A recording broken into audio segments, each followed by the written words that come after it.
اب وہ صاحب جو ہیں وہ کاغذات مجھے دیتے ہیں، میں کاغذات کو دیکھتا ہوں، عمر لکھی ہوئی ہوتی ہے 94 سال، لوک وائز وہ لگ رہے ہوتے ہیں 70 یا 72 سال۔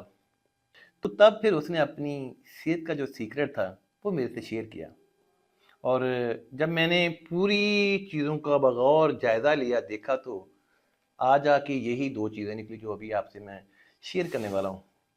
کہنے لگا سر میں ایک تو اس طبیعت کا ہوں کہ ہر ٹائم ہنسنا مسکرانا میری عادت ہے، بڑی سے بڑی ٹینشن بھی میرے سامنے ہوتی ہے نا، تو اس ٹینشن کے سامنے کھڑے ہو کے میں ہنس رہا ہوتا ہوں، مسکرا رہا ہوتا ہوں۔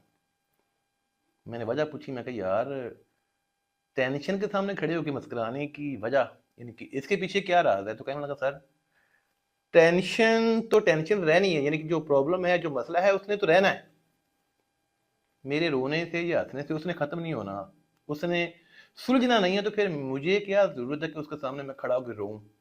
میں پھر بھی ہنستا رہتا ہوں اور کوشش کر رہا ہوتا ہوں کہ یہ والی جو ٹینشن ہے اس کو میں سلجھا سکوں۔ ٹائم لگتا ہے، سلجھ جاتی ہے۔